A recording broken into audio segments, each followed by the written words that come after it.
Today, I'm talking with Antoine. He's the CEO of Qobra. We talk about the terrible details of designing your comp plan for usage-based and outcome-based models, which I know many of you guys are suffering from. And we talk about how you can make sure to really quickly piss off your best sales reps and drive them away. And now, enjoy. Sales compensation is a key motivation driver for sales reps. You want to design a sales compensation program that is really gonna drive motivation, and you want them to understand it. And the reality was, when you're running comp in spreadsheets, the reps, they've got high chances that they don't understand well enough the comp plan.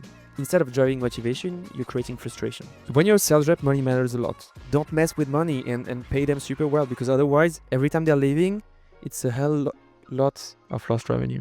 We have a bunch of things we wanna discuss here today, Antoine. But before we do all of that, what's your story? What's your background? Kind of why build I would call it a commission calculation business. What got you there? Yeah, that's a good shortcut. And by the way, thank you very much, Tony, for hosting me. I'm very happy to be part of this episode. The audience should know that I started as an engineer. So I did not start neither in sales nor in RevOps. So I started as an engineer. And the one thing that you usually like when you're an engineer, it's solving problems and trying to find tech solutions to solve problems. I think entrepreneurship has always been somewhere in me. So I've always launched projects when I was at in engineering schools, also with apps that I was trying to sell or to get users. So I got into sales training through someone that was a former sales director at SAP. So I met that person. He taught me the basics of sales, and I started to spend some time with him, thinking about okay, so what are the problems that salespeople have, or sales managers, that could be worth solving? That's where engineering and sales met. When I discovered that sales commissions calculated in spreadsheets were just like a mess, a huge hassle for everyone. And I also discovered the RevOps function, which at that time, so it was 5 years ago, in Europe was not that big. So I recall in Paris, because we're based in Paris, there was a very small group of less than 100 RevOps in startups in France. And now this group is much bigger. It's like over 3,000 people. When I discovered this role, which was much bigger in the US, and you could read a lot of literature on that role, I thought, okay, a rep is really the engineer of sales organization. It's the person that he's helping implement the right processes, the right tools to increase the productivity, increase the performance of the sales team. So I really felt like this was a natural place for me to belong to. So I think if I was not an entrepreneur, I would probably be working in RevOps. The engineering background kind of gives a little bit away, right? I think that fits extremely well. How does the whole Qobra story fit into this though? Where you then, you talk to this SAP guy and he was like, "Oof, Antoine, you know what? This commission thing that really needs solving." Or kind of how did you land with that? What happened to me is what happens to a lot of entrepreneurs when they start. It's first you have an idea, which was not really a self-commission software idea. It was more around performance management, also stuff related to salary management, but it was not commission management. Quite far from it at the beginning. And then I discussed with that guy. I had the curiosity to discuss with a ton of different people that were in management position, that were in IC position, that were entrepreneurs. And that's how you get a sense of if a problem matters or not. And that's how you have your whole pitch and idea changing and converging on something that people need. Because the first idea that I had, nobody needed that in the way I was describing it. And that's how this sales commission idea happened. The other thing is, when you launch a project, when you launch a company, you don't want to be the only one in your category, or at least you don't want to be the only one in no category. Because if you are in no category, it probably means that either you're a genius and you found something way before everyone else, and you might make a lot of money, but in most cases it means that nobody's gonna buy. So when I was looking at the market, I saw that there was some public companies like Exactly that were then acquired for 600 million by a private equity firm. There was other signs that it was an existing market that just needed new solutions because new companies worked differently. Now, maybe I can just share also a nice story about commissions because that's how we got the name, the Qobra name. So it happened in India like 78 years ago. There was a lot of snakes, so cobras, in the city of New Delhi. And the government decided to implement a commission, should I say. So dead snake brings you money. If you kill snakes, if you kill cobras, you're going to make money. And that worked well at the beginning. But some clever folks decided to raise cobras at home to then kill them massively and make more money. And when the government heard about that, they were like, oh, that's not what we wanted. So they shut down the incentive program. And the people that had dangerous snakes at home released them in the streets, which happened to have more snakes after than before the incentive program. So if you type Qobra effect on Google, there's a Wikipedia page which describes the Qobra effect as when an incentive program provides the opposite effects of what was originally intended. And of course, we don't want that for our customers. We want exactly the effects that they want with their incentive plan, but we liked the story. It was fun. So we said, okay, let's brand us into Qobra. There's obviously kind of this meta problem of people incentivizing in the wrong way. And I think it makes total sense now that you kind of said you wanted to come from more of a performance management perspective potentially. But then, what are the things that then triggered for people when you talked about this that then, resulted in, oh shit, I need a tool, I need a different tool? The two main things that make this topic matter for most everyone that's is running a sales team is sales compensation is a key motivation driver for sales reps.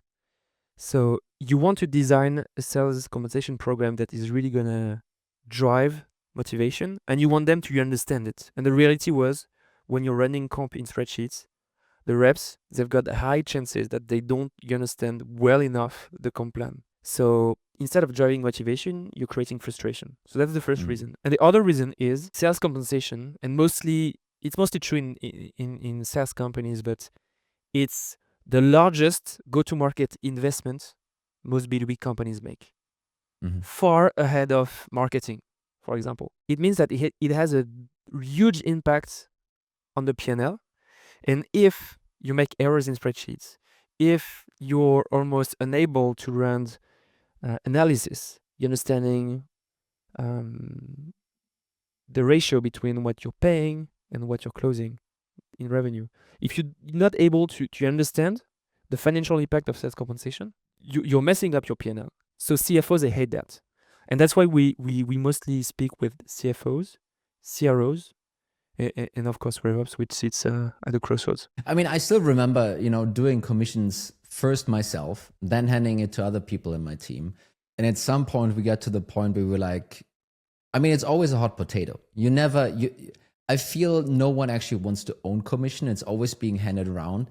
And we were opening a bottle of champagne, literally, when we were successfully pushing this to finance. And then finance had to do it because of it's not only a mess and a lot of work around this, but it's also, we always felt a lot of emotional stress getting it right. The backlash from the sales reps when we didn't.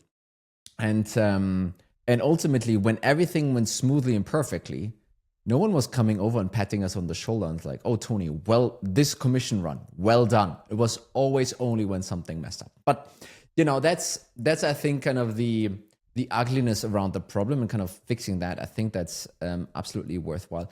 I think, though, right, everyone here probably either has received commission or has created comp plans and structured all of that stuff. I think really, interesting part of the conversation here is actually really about, well, from your perspective, from your experience now so far, what is it that most people still simply get wrong about commissions, right? What stuff is still messing up, despite this being number one, such a big item on the P&L, as you just mentioned, and it's super popular also, right? Kind of what is it that people are getting wrong? And we'll maybe start with the obvious few answers to that question. So the boring part of the answer, and then we can switch to something a bit more controversial, should I say? I'd say the first one is not being interested enough in sales compensation. So if you don't look at it as something which is critical to both the top line, because this will be driving motivation behavior, and the bottom line, because as I said just before, it's a big cost, then you've got no chances to be successful at designing compensation plans. So that's the first thing. The second one is don't overcomplicate. So a lot of companies, they really create too much complexity, which is not needed. And the consequence is that the reps, they won't be able to figure out easily how much they're going to make at the end of the month. It's really a problem because, as I said, sales comp is between sales motivation and cost management. So if you only care about cost management, you lose sales motivation. When I'm speaking with someone that has a very complex comp plan and I'm trying to maybe give ideas about how they can simplify, they always tell me, yes, but if I remove that, then the reps won't be incentivized to pay to like always ask the customers to pay the invoices on time, and we will have cash flow problems. Or if I do this, there will be another consequences out there. Mm-hmm.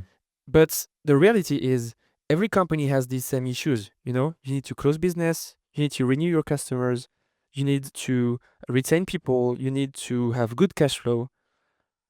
But the solution is not necessarily, and actually in most cases, the solution is not the comp plan. It cannot be the same solution to all these problems. So you, of course, need to have systems, processes, a way of working that makes you a healthy business on all these aspects. But don't try to incorporate everything. It's like if you were trying to do a pizza with every ingredient that you have in your fridge, it's not gonna be the Napolitan pizza. It's impossible, and that's how you get to Hawaiian pizza. And that, yeah, that's well, and some people like that too. But the funny thing is, so number one, I've seen this across the board again and again and again. People think that commissions and the structure and the scheme behind it is the solution to everything. Especially comes from like finance people, right? It's almost like, hey, sales reps are donkeys, and here's a carrot. Let's just go where the carrot is now, please, right? So this is one thing, and then the other thing, and I've been doing this thing myself. Like I can't even blame other people, but overcomplicating this stuff. And it took me like 2 or 3 years to realize if this thing is not simple enough for these guys to get it, then it will simply have less of an impact. It will just not matter, right? You pay a lot of money, but the translation between what you have on the piece of paper and what they're doing will just not happen. So you have a lot of loss in the conversion rate, if you will. And basically the team and I, we implemented a super simple rule around this. We basically said when we went out drinking with the sales team, after 5 beers, sales reps still need to tell us how their comp plan works and what they need to do in order to target. That had to happen. If they couldn't do it, we had to go back to the drawing board and change the commission plans for next quarter. So it's like absolutely valid advice, by the way, on this topic, which, yeah, you're right. I think some of those things are the basic pieces. Yeah, and some people don't even know their name after 5 beers, so... But yeah, that's true. But still, in the end, the commission, they knew. They still knew, you know. Yeah, salespeople. Yeah, exactly. So what else on the boring side, just so we're kind of not forgetting any of the basics before we go into some of the other areas? So in terms of basics, there's one very important, which is immediacy. So if you're telling a rep what your close now is going to bring you money in 3 months compared to it's going to bring you money on the next payroll, it makes a difference. And in the end, you will be complaining because all deals are closed on the last month of the quarter, for example. Yeah. If you pay commissions when the client has paid, yes, when the deal will be closed, they will do everything for the customer to pay. But before the deal closes, there will be less drive for them to close that deal right now. So immediacy matters a lot. And maybe the last obvious part is really one error can kill the trust for an entire period of 12 months from now until you get again 12 months without errors. So you really be careful about every single error, because otherwise you're going to have the reps always asking, and for good reason, because there's been an error once. You just brought up an interesting one, and probably some folks listening are maybe considering this once in a while. Should you be paying on cash flow, or should you basically kind of when the invoice is paid, or should you not be doing that? And you connected it just, to the immediacy piece specifically, right? Because you close a deal and maybe you have 30, 60-day terms, and then the end of the quarter, and suddenly it's half year later that you actually see the cash from that. But are there other reasons where you would say like, well, you should or shouldn't do it? So obviously every context is different, and if there is a very tight cash flow context, what I'm going to say just after probably needs to be adapted. But so you understood, I'm mostly in favor of paying commissions on booking as a general rule. And the reason is, if you think about every acquisition cost that you make, you're paying marketing before the customer pays, of course, like far before. You're paying base salary no matter what. So you're already making so much acquisition investments that you pay ahead. Retaining the commission, and just the commission, which is a significant part of the acquisition cost, doesn't really protect you from a finance perspective, or at least very partially. While at the same time, you won't probably be competitive as a sales organization in terms of hiring, and you will be delaying a lot the motivation because there's no immediacy in the reward for the reps. Yeah. So general rule, pay commissions on the booking. I totally agree. I mean, so I tried this out once, and basically what happened to us was, first of all, a bunch of reps complained, right? Obviously. But basically we landed at, we need to choose what we want the reps to do, because if we want them to do cash collection for us, then that's what we're incentivizing basically. What happened is they closed deals, and then they were nagging the customers that haven't even gone through onboarding to pay their bills, and pay the bills right now. And if they still haven't paid the bills, then call them again and make them, And that wasn't great customer experience, number one, and also wasn't a great use of their time, we felt. So kind of we took this away.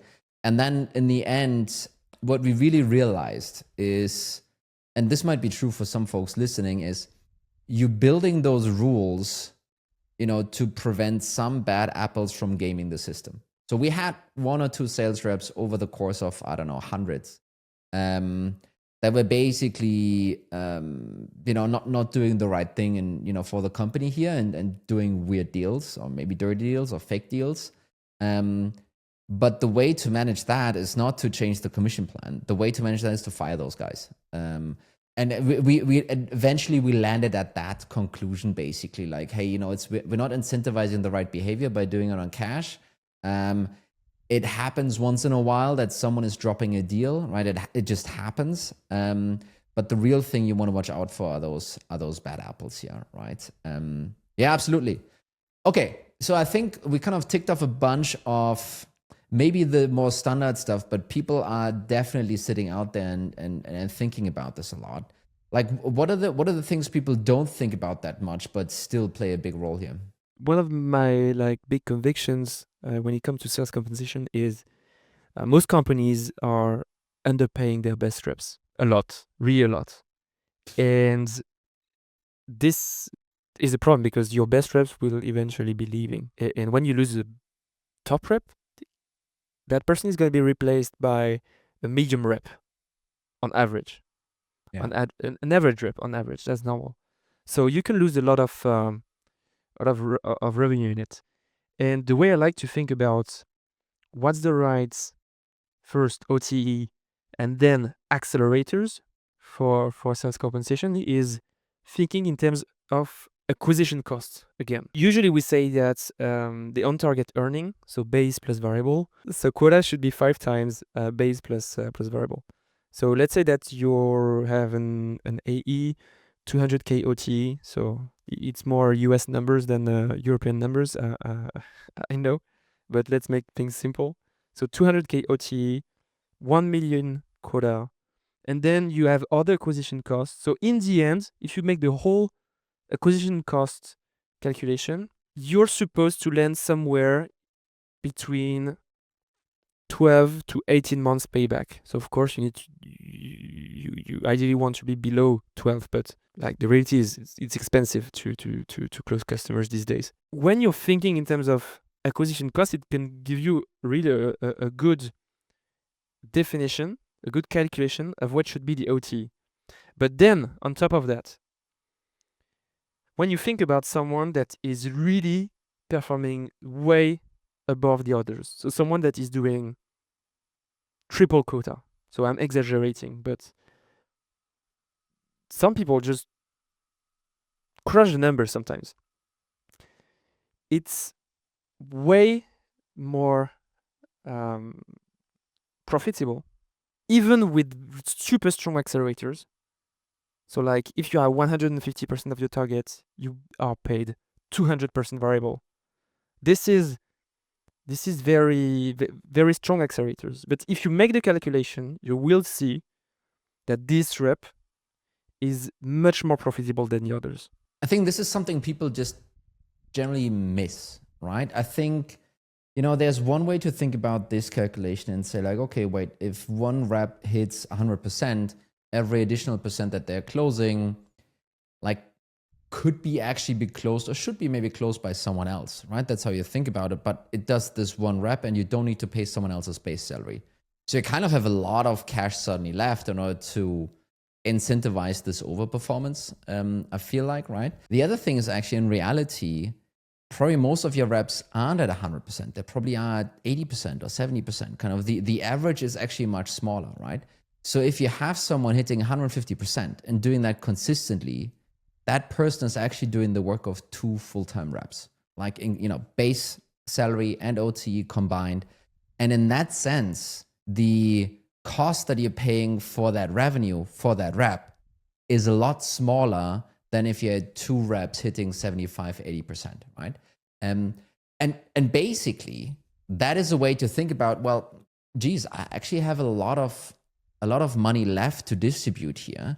And if you don't think like this, really what you're doing is you're saying, well, let's just have my overperforming reps substitute the cost for my underperforming reps, right? Because then suddenly everything pans out again. But I think that's silly. I think this is, we're talking about the ways to kind of lose your best reps. I think that's a really great way to lose your best reps by taking their achievement, being cheap on that, and then using that to subsidize other folks around you, right? Yeah. I mean, so this was kind of one way to look at this, Antoine. What are other ways to try and, some people might just not be convinced, right? That Yeah. you and I are making kind of a case for the top rep. What are other ways to think about it? And maybe just to add something on this base versus variable calculation. So actually, if you look at one rep, the base salary of that rep is not only his or her base salary, but it's also all the other costs that you will be having no matter what, such as marketing, sales tools, and so on, that you need to divide between all the reps. So actually, the base will be very strong, the variable not that big. So if you triple variable for someone that is outperforming, in fact, you're not creating that much additional cost, while that person might be going, to double the revenue growth. And that's where this profitability of best reps it restarts to kick in. Yeah. So I wanted to add this, but one of the other reasons why that I like to use when explaining such is, imagine you have your best rep leaving. What happens? Again, it's that person is going to be replaced by an average rep. So you have the cost of replacing that person, training that person ramping up where it's only a ramp quota, so not a normal quota, risk of failure, And even if everything goes well, with an average rep, you still have lost revenue compared to the best reps. So Yeah. you really need to keep your best reps. And money is not the only motivator. There's other things, and we probably come to that a bit later. But when you're a sales rep, money matters a lot. That's just how sales reps are, Yeah. and we cannot blame them for that. So don't mess with money and pay them super well, because otherwise, every time they're leaving, it's a lot of lost revenue. We had one story where, I don't know, some rep, and this was really one of the top reps, and they're starting to act and become divas, right? And you sometimes catch yourself trying to please everything because you really don't want to lose these guys and girls, actually. But basically, at one point, I said to my CEO, you know what? It would totally make financial sense to us to give this person a new phone and a new laptop every quarter. It would be absolutely fine. There's like nothing speaking against that at all. And once you start having this mindset, you need to be careful, obviously, right? But once you start to have this mindset, I think then you're starting to think correctly about those producers, right? Because as you said, okay, top rep leaves, you need to hire probably a bunch of people, like 3 or 4 people, to compensate with their ramp quota. Then some of those guys will never get out of ramp. And then what are the chances that some of those actually end up being a top rep, actually replacing that person? Maybe 12 to 18 months later. I mean, it's insane. It's like literally insane. And thinking about all the additional costs, and we haven't even talked about recruitment cost and time. I mean, it's very quickly like $1 million or $2 million trying to replace that person. And that's pretty crazy to think about, honestly. And then doing anything you can in order to prevent that from happening. I think that seems to me like a fair gamble. And yes, you need to be at a certain scale. If 2 sales reps, these numbers don't really make sense to you. But if you have 50 sales reps, 100 sales reps, like those numbers actually, really work out, and not only in a spreadsheet. And yes, like what we are saying here is not to do everything that divas are asking for. Far from it, because one of the most precious thing you have as a company is your culture. And if someone, even the best one, is hurting culture, it's like in a football team, even if your top player is hurting culture, your team might be better without that person. But there's really a gap between like acting in such behaviors so opposite to the culture that it hurts it. So of course we're not saying do everything your divas are asking for, but at least listen and then you can decide what's the right thing to do. And maybe don't send them this podcast, because I feel they might get even more like that. Yeah. But let's up this one more thing. I think you had one more item that you were thinking about in terms of how to, let's just say, measure the worth of a top sales rep. This is actually the most important thing, which you don't always think about, and that's the reason why in board meetings, investors, they like to see the distribution in attainment in the team.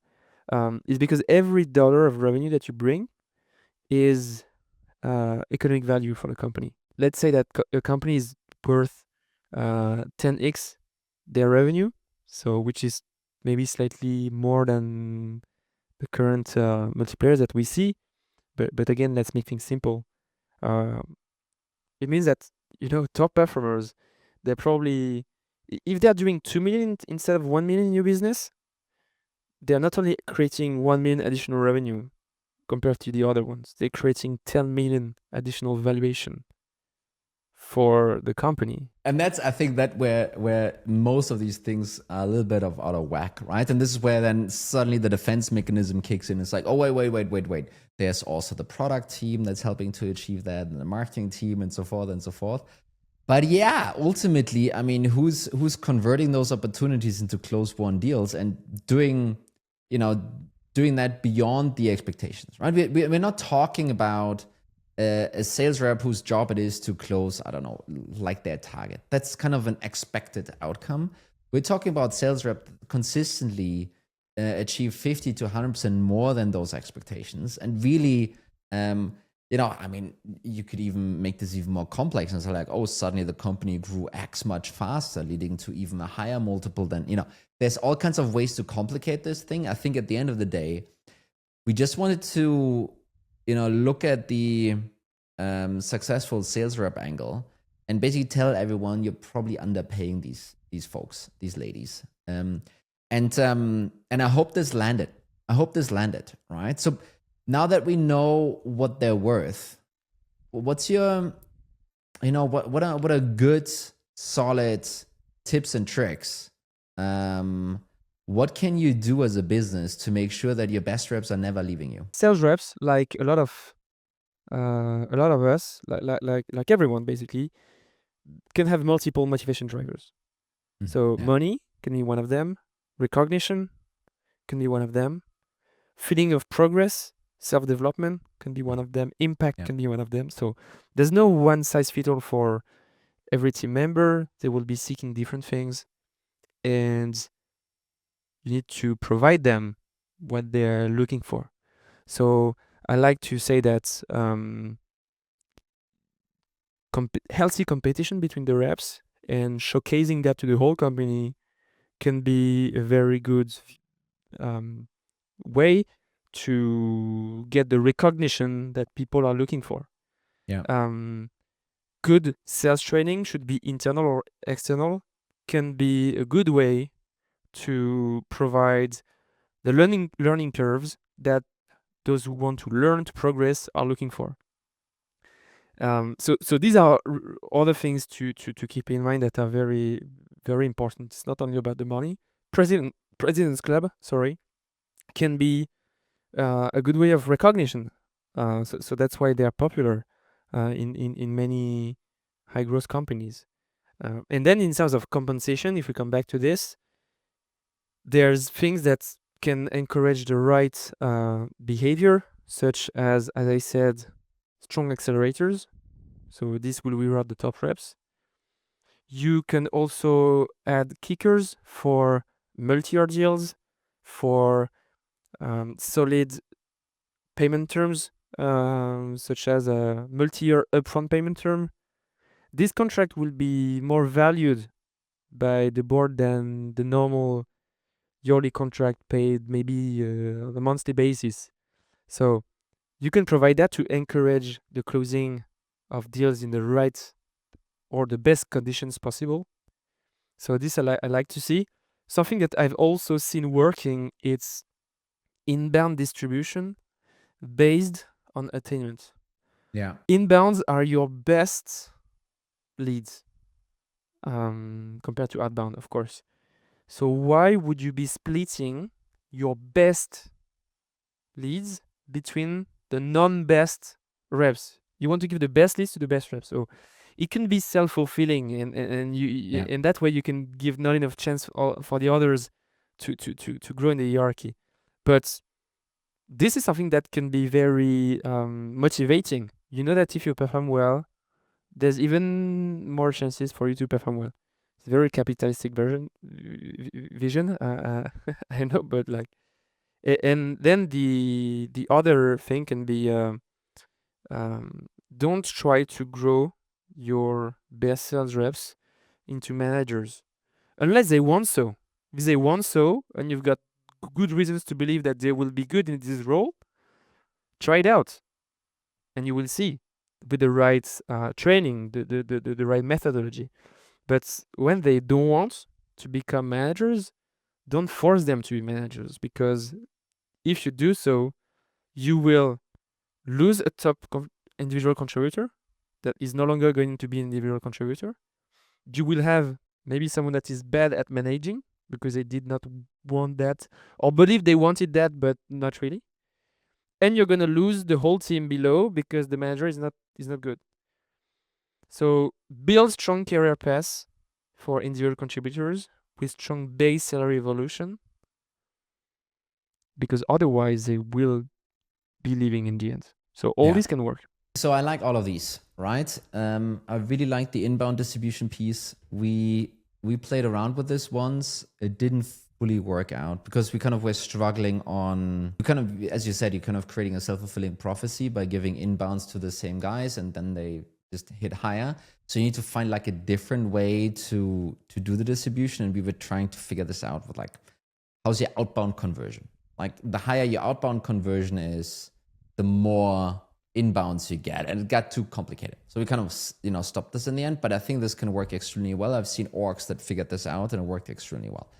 I think the mistake that I've committed probably the most was taking strong performers and making them leaders, or rather managers, and them never actually becoming leader, right?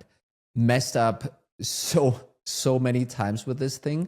But what do you think is the reason for really the reason for this happening, right? Is it really the individual career path, or is it, do you have other tricks to kind of think about this? Because it's sometimes also, and you said this yourself, it's they think they want to be a manager. Yeah. But how can you push against it? How can you tell someone, you know what, I know better than you know, and you should stay in your role? I mean, how do you do that? It's very hard, and I was about to to start answering with exactly the same question, saying like, why the hell does not everyone, but so many people want to be a manager? And I think it's maybe becoming less and less because companies understood that it was not the only path. So all companies are building strong IC career paths as well. Everyone can also have seen managers that were suffering in their role, and when you see so and you're not sure about if you want to be a manager, maybe it can be a good signal to ask really yourself the question, and maybe in the end finish by answering, no, it's not for me, or at least not now.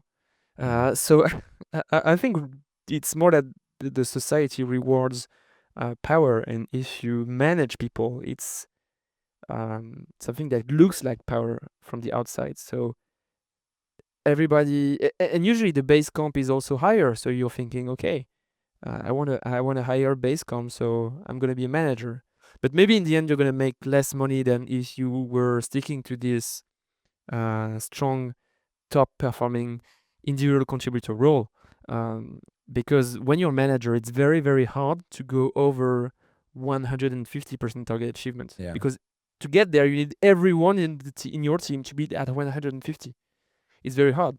So you cannot be an outlier in terms of performance as a manager. It's hard. I think this is something that engineering and developers have figured out.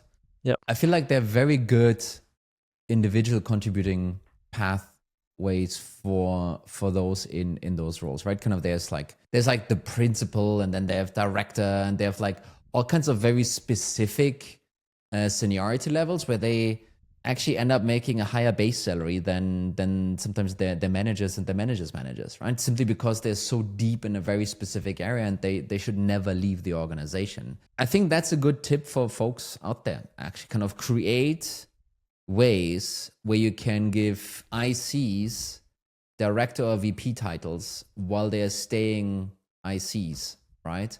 Not managing folks, because from the outside, they can say I'm a VP, and I think that's really important. Or they can say I'm a director, because that's really important, instead of saying I'm an account executive, right? I think the job that they're doing, obviously they need to love this anyway. They need to be into this sales thing. They need to, want this for a long, long time to be, and so forth. But try and figure out how can you create those recognition incentives that basically create reasons for them to stay in the IC role where they're actually most productive, probably for you and your organization. And I think that's really difficult to figure out. The other thing I just wanted to maybe ask you a question on, because many people have asked me this over the years. Sometimes the board asks this, sometimes, friends ask this. Should you be paying commission to your sales rep based on renewing customers? And this now in a sense where you have an AE team that really only does new business deals. They don't do the account management part, or however you structure that. But you basically say, okay, for customers that are renewing, you kind of get a +1 or whatever, right? It shouldn't be the same commission, obviously, but there should be maybe a benefit. What's your thinking about that? My initial thought is quite against it. At least when we're speaking about someone that is responsible for doing new business only and then passes the ball to someone else, because it will be a distraction. They will be always asking about, asking the CS team, what about that customer? They will maybe be making some calls to that customer, and it might not flow in your customer life cycle as you would want to do. Plus, it's time that is taken away from their responsibility of generating new business. So for all these reasons, I'm quite against it, again, as a general rule. And I could see the reason behind this. It's you want to incentivize reps to close deals that are good deals and that will have higher chances of renewing 12 months from now. But again, if you're thinking about immediacy of rewards, if they have the opportunity to close a deal which is not a so good deal, they won't be saying, oh, I won't get my additional commission 12 months from now, so I'm not going to close it. No, they're going to close it no matter what. So I usually came to the same conclusion here, right? But I was also thinking, like, could you create some commission schemes that make it really expensive for sales reps to jump ship, right? Basically, what you want to create is a way where not a single sales reps ever quits. They're only being let go, right? Kind of that's almost what you want to create here. And if you have, let's just say you've been a successful rep, you've been in the business now for 3 years, I don't know, something like that. You have at least 2 years of renewal cohorts under your belt.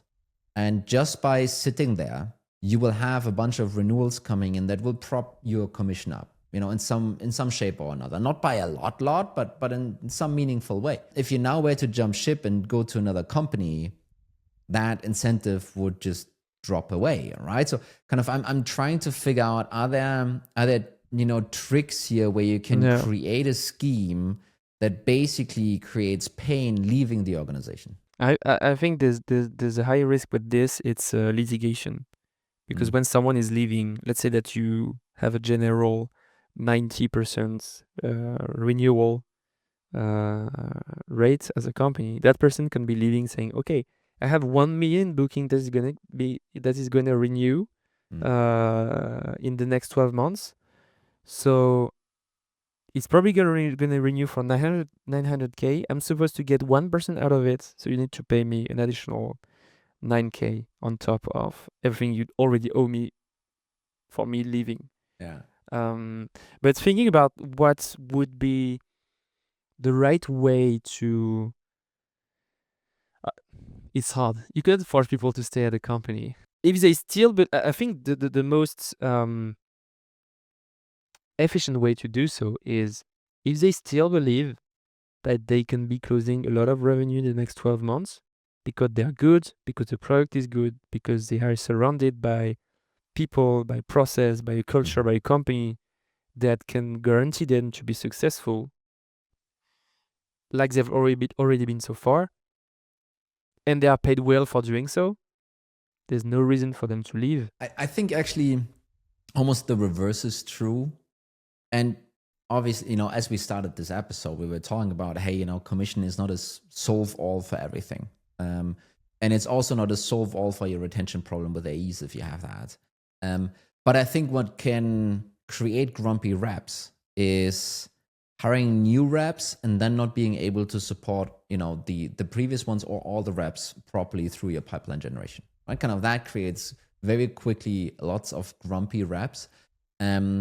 And that's also a thing to think about in terms of efficiency, right? Kind of when to actually add another rep. Obviously, you need that in order to grow, yada, yada, all of those reasons. But you do need to find ways to make sure that you don't suddenly starve the ones that were working out for you, right? Because that might create reasons for them to suddenly jump ship, leave you behind, do something else. And maybe that's a good retention strategy. Like really, really just being clear on, hey, if we if we overhire, if we don't hit our pipeline goals, we'll probably put our best reps at risk of jumping ship because, hey, suddenly they can't make their quota anymore. Yeah. And I've done that mistake. We've hired a bit too much people once, and this creates just this situation where the ones that were closing a lot suddenly starts to close a bit less because they Yeah. don't have as much in their territory in their pipeline. So I think that really one of the good answers to that question, which I would almost call a universal rule, and there's few for me, but this one I learned it the hard way. It's only hire reps when they are not when your existing team is not able Yeah. to handle the volume of opportunities anymore. When you're missing opportunities, not because um, the performance of the rep was bad, but because the rep did not have time to spend with that prospect, and you're losing that one. So it means that if you have someone else, you would have won it. Yeah. But don't do it otherwise. So maybe switching gears a little bit. So one topic that is affecting more and more sales organizations, especially the ones that are now doing AI and outcome based and usage based and all of that stuff. I mean, this is just a massive headache for people right now drafting and building comp plans. Is a massive headache for paying them in the right way.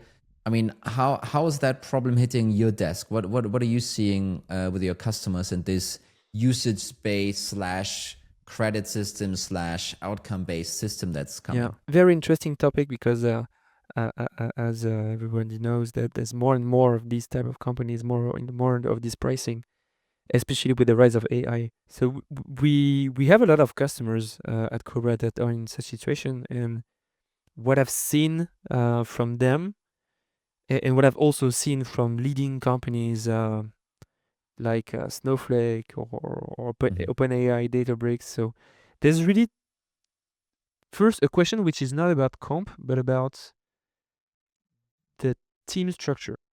So are you asking your AEs to disappear after the contract is signed, and then it's someone else that it's taking the lead, deployment, and trying to generate usage? Or are they staying? Mm-hmm. And this is the first question you need to ask yourself. If the reps are staying for, let's say, 6 months after the closing, then it's not that much of a question because you can pay them for real revenue generated because they're responsible for it. So it's just that the sale doesn't happen only at the closing, but for every additional piece of revenue that you're able to bring. But it's under your responsibility, so that works fine.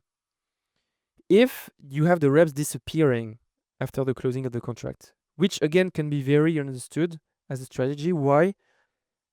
Because new business is so hard that you don't want to distract your AEs focusing solely on new business with other activities that might look easier, and you would have them not doing new business anymore, or at least not as you would want them to do. So this creates a problem because when you're closing the contract, you're not bringing any single dollar in revenue. Of course, you can have a mix between subscription, and usage-based pricing afterwards. So when in such case, when you close the contract, you have direct revenue that is coming in close to the generic SaaS example. But when you have no single revenue on closing, then what you need to do as a company is to choose between two models. The first model is you forget about the immediacy of the rewards, and you're saying to the rep, you're going to be paid later when revenue is regenerated from that customer. This usually doesn't really work because, again, you have no immediacy to the reward, plus the rep has almost no control over what's happening after. So you don't want that. But in very specific cultures, and there's also companies that have no variable compensation for sales reps. So you can have a ton of different ways to design comp or design no comp.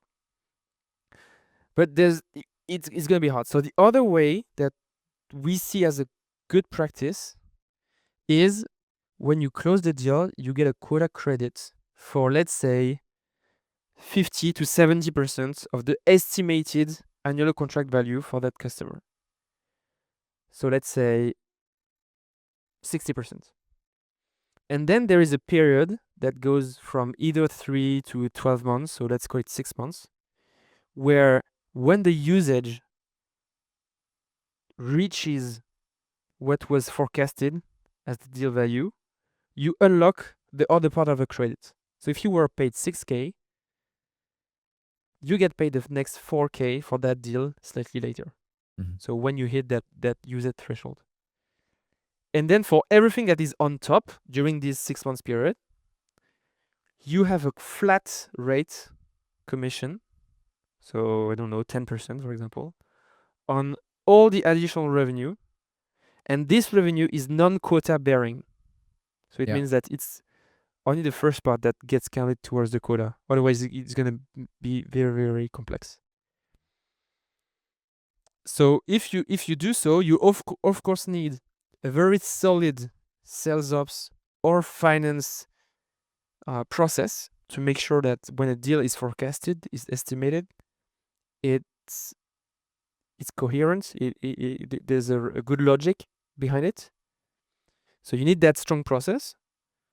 But over time, this is a comp scheme that has proven to work if well executed. I was just talking to someone else actually about this, and people are really struggling with this, right? The obvious question sometimes is, and I think you answered this really well. So we had this conversation, and I didn't know about this scheme. I think this is really great, actually. But the obvious question is always like, ooh, clawbacks. Should you then do clawbacks, right? If you don't hit the expected forecasted value and so forth. What's your, maybe we split this. What's your general thinking about clawbacks, and what's your specific thinking about clawbacks even in this usage-based scenario? In this usage-based scenario, so I'm generally against clawback, but in this very specific usage-based, I think it's worth adding clawbacks. And to design them with the following rule. So if there is 0 revenue generated with that customer ever, 100% clawback. If the usage generated is between 1 and 49%, so up to 5%, 50%, sorry, you claw back half of what was paid. As long as there is at least 50% usage, and remember you were paid on 60%, you don't claw back the rest. Yeah. This, again, is probably something that works. And again, what is the... Why do you want to implement the clawback? Obviously for financial reason. But another good question is, why did this deal did not generate revenue as it should have? Is it the responsibility of the rep because the rep closed a ghost deal? It can be, but also it can be everything was on track when this deal got signed, and then after something happened with the customer, for example, the main owner was leaving the company for whatever reason, and then the deployment team, your own deployment team, could have messed up or did not really mess up, but for external factors, this deal did not get implemented in the right time window. But is it the responsibility of the rep? Not always. So don't be too hard on clawbacks. In this very specific use case, I think the rule I gave is a good one, a good generic rule. But otherwise, as long as you can avoid clawback, do such. I mean, I was just thinking through it. I was like, damn, maybe just should forget about clawbacks to begin with. But then I was like, so because I always hate clawbacks. I just hate them. They're just, there's so many times I try to claw something back And then eventually the manager, the director, the VP of sales came to me and was like, hey, Tony, we do this now for, Joe. Like, he will be really demotivated. We're already behind. It's Q3. We're behind, 1 month to quarter end. Like, we need him to pull in what he can. If we do this clawback now, he'll be pissed off. So I always got this freaking story. And basically at some point I gave up and said, you know what, this clawback thing, it doesn't work. But I think in this regard here, I think you almost have to have some kind of clawback in order to get the reps, some responsibility in their forecasting skills of what the revenue of that deal will be, right? Because basically, if you do the clawback below 50, it could even be below 25%. It doesn't actually matter where they land, but basically then it forces them to not say, yes, every single customer is $1 million in revenue, but be realistic about it, right? Because they know there's a downside to it. And obviously, some of the more tech-enabled ops guys listening, they will be like, well, you can do some cohorts and some lookalikes, and you will see some, yeah, sure. But I think that will always lead a little bit to friction there. So I think this is pretty cool, actually. Do you, and maybe this is a bit off topic, but it's a little bit connected to this.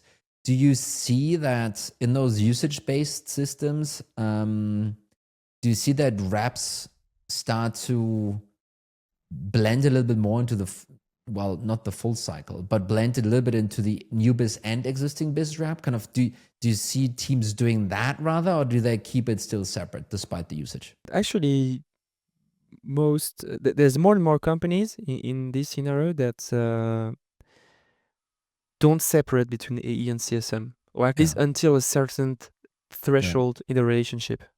The threshold is not anymore contractual in nature. It can be slightly later. Yeah. At Databricks, for example, so it's very big and maybe not applicable to everyone, but they're less and less having separate teams. And just to circle back on clawbacks again, let's not take the AI or usage-based pricing, but as a general rule, what I like to say is if you have less than 8% of your closed won deals that don't convert to real revenue, then what you need to do is avoid clawback and simply adjust the base commission rate accordingly. So you lower it a bit so that on average, you remain in your financial forecast, but you don't add this layer of complexity. The only exception I would add to this, and actually it's not a clawback, but it's a payment schedule, is when you have this huge deal, like the huge deal which is bigger than the yearly quota, and which is 20 times the average deal size that you are expecting. Usually it means that it's a very enterprise company that will maybe have some payment schedule not upfront. So one part of the payment will be due upfront, but another part will be due on delivery, and so on. So in this case, you want to have guardrails so that you don't pay the full commission to that rep right now, because the revenue is too much tied to delivery. And in your revenue reporting, so we're not speaking about commission anymore, you probably cannot recognize this contract yet as 100% in revenue. It cannot, because the part is still tied to delivery. So in this case, I don't recommend to pay upfront. I don't recommend to pay upfront plus having a clawback later. I just recommend to say, okay, we're going to pay you a good portion of your commission right now, but the rest will be unlocked upon delivery thresholds. And I think this is also a great way to, if you execute this poorly, it's a great way to piss off your best sales reps too, right? Let's just say you have this 20x ACV deal, it closes, everything is great. Hopefully this was a good sales rep, and hopefully that deal landing was also due to the sales rep skill and so forth, right? I think that can also sometimes be just a luck issue. I had that happen to me once. But if those two things are correlated, you really want to make sure you don't mess with this, right? I've seen several times where CFOs were like, but we with all of these accelerators and we have unlimited comp, and like, Tony, do you know how much money this would be? And I'm like, yeah, I know exactly how much money this would be. And we should absolutely pay this, because this is actually worse than the clerical error, right? Kind of you kind of mentioned like, oh, you make a mistake in the spreadsheet and then trust is broken for 12 months and so forth. I think this is a deliberate, misplay by the company, which then basically tells every single high-performing rep like, hey, if I do hit the jackpot, if I do go all the way, actually I need to be worried that they're then gonna come through and actually pay me. And I think that's another way to lose and piss off your best sales rep. Before we kind of close this thing out here, there are a bunch of people listening here from Europe, a bunch of people listening here from the US. What would you say the differences are between the two countries in terms of commission and comp and OTE and how to think about this?